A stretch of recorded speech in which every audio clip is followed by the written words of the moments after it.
In 1845, a German physicist Gustav Kirchhoff developed a pair of rules or laws that deal with the conservation of charge and energy within electrical circuits.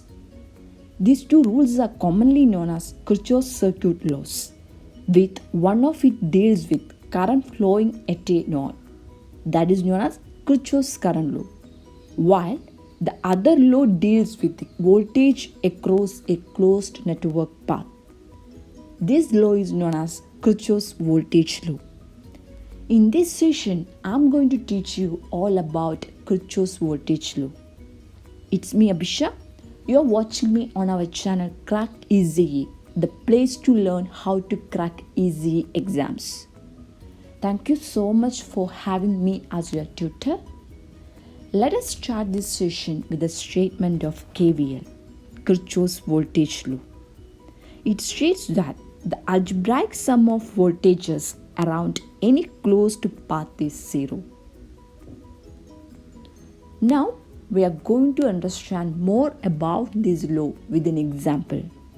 Here, we take a network with three resistors R1, R2, R3 and a voltage source VG. You can see these three resistors R1, R2 and R3 are connected in series, and this series combination is connected across voltage source VG. This is the closed path formed by these four network elements. When we scrutinize this path, it is clear that there are four voltage drops around this path.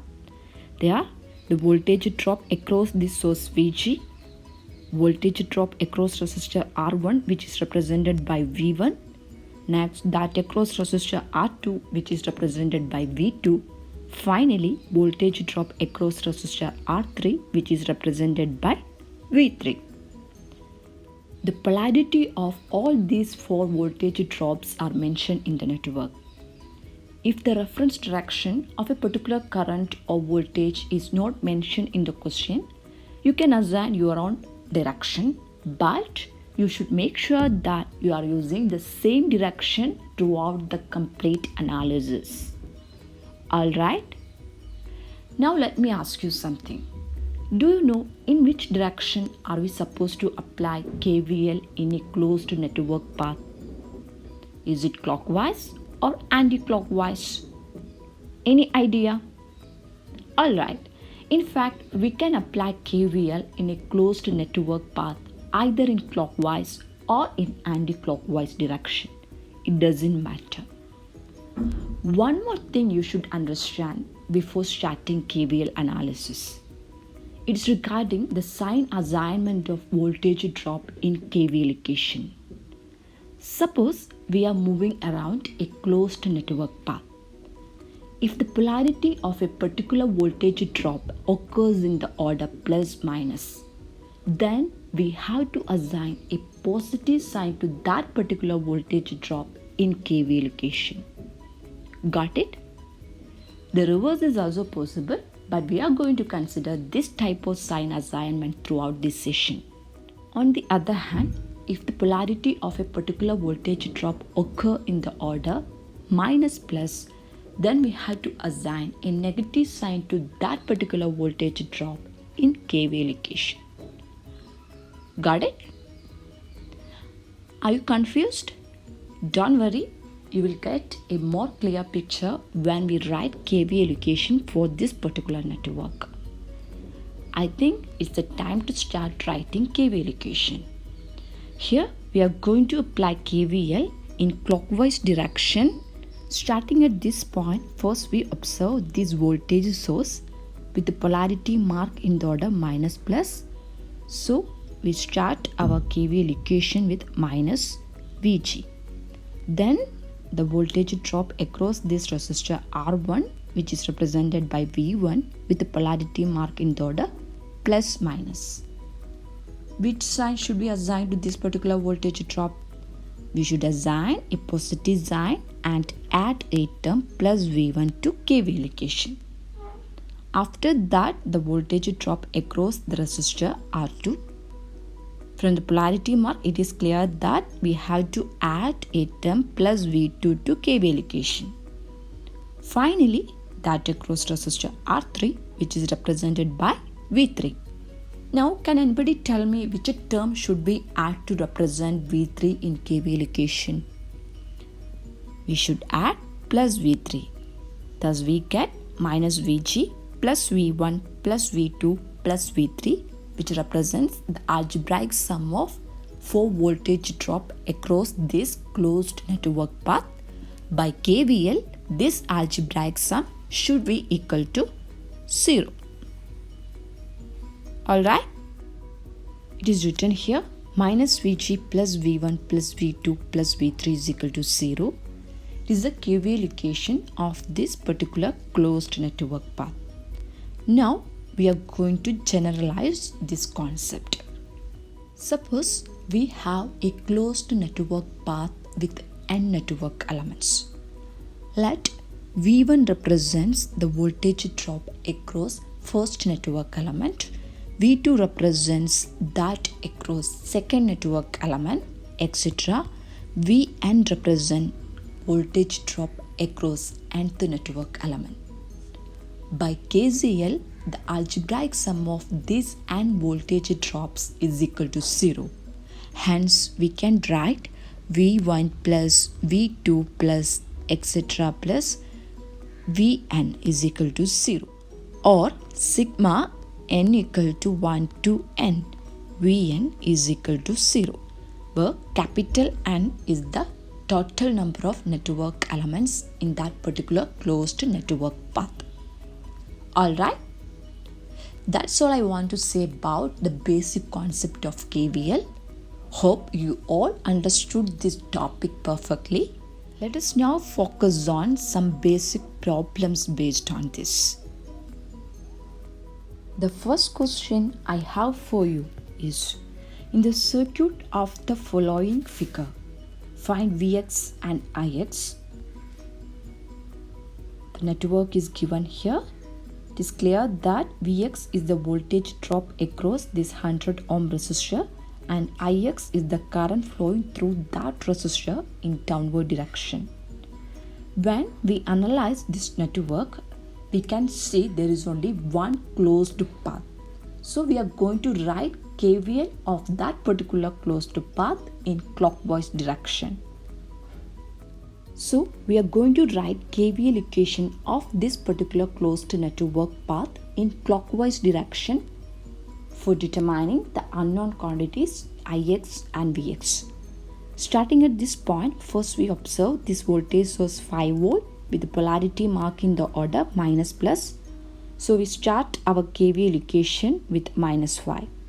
Then that across this 7 volt voltage source with the polarity mark in the order minus plus, correspondingly we add a term minus 7.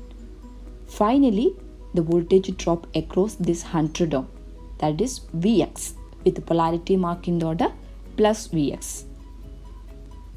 This equation represents the algebraic sum of voltage drops across this closed network path.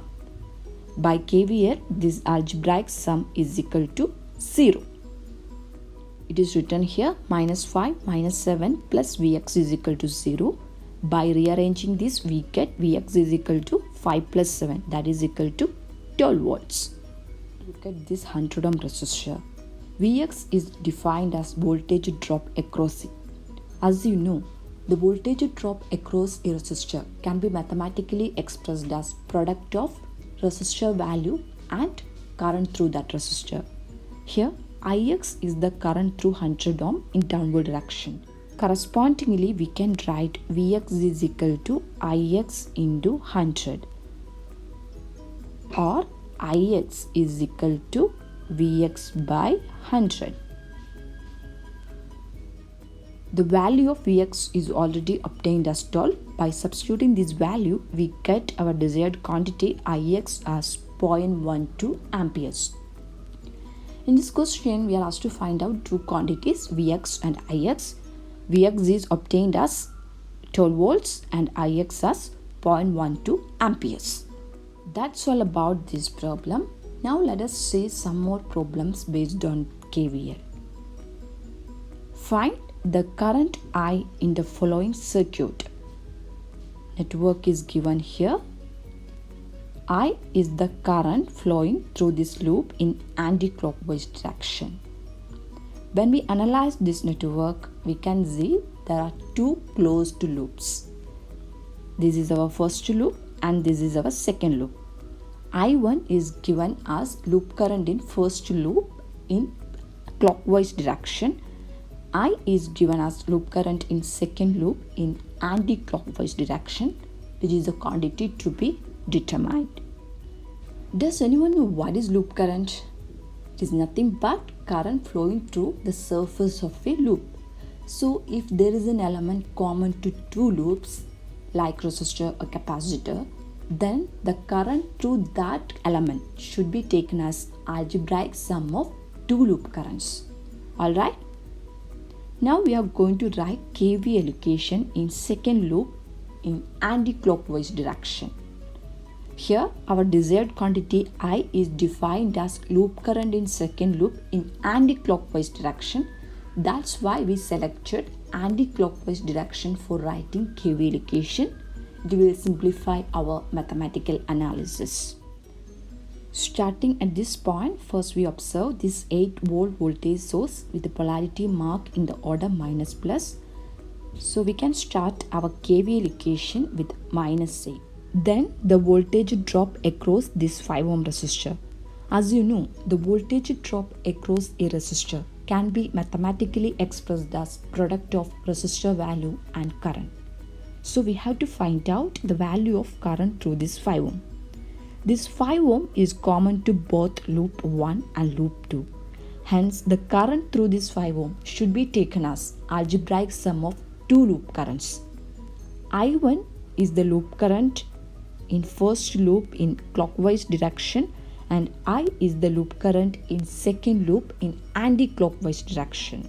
So, both of these loop currents I and I1 are flowing through 5 ohm in same direction, that is in downward direction.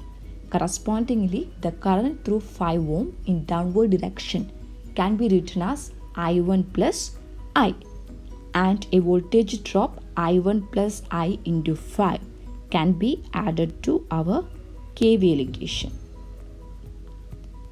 Finally, the voltage drop across this 5 volt source with the polarity mark in the order plus minus. So which term should be added to KVL equation to represent this voltage drop? We should add a term plus 5 and that is equal to 0. Clear? It is written here minus 8 plus 5 into I1 plus I1 plus 5 is equal to 0, or 5 into I plus I1 is equal to 8 minus 5, that is 3. I plus I1 is equal to 3 by 5. Now you look at this 5 ampere current source. It is connected at surface of first loop. As you know, loop current is the current flowing through surface of a loop. Hence, the loop current I1 can be equated to 5 amperes. Thus, I1 is 5 amperes. When we substitute this value in this equation, we get our desired quantity I as 3 by 5 minus I1, that is equal to 3 by 5 minus 5, that is minus 4.4 amperes. Got it? That's all about KVL. Hope you all enjoyed this lesson. If you have any doubts regarding this, please do let me know in comment section. Thanks for watching. Thank you.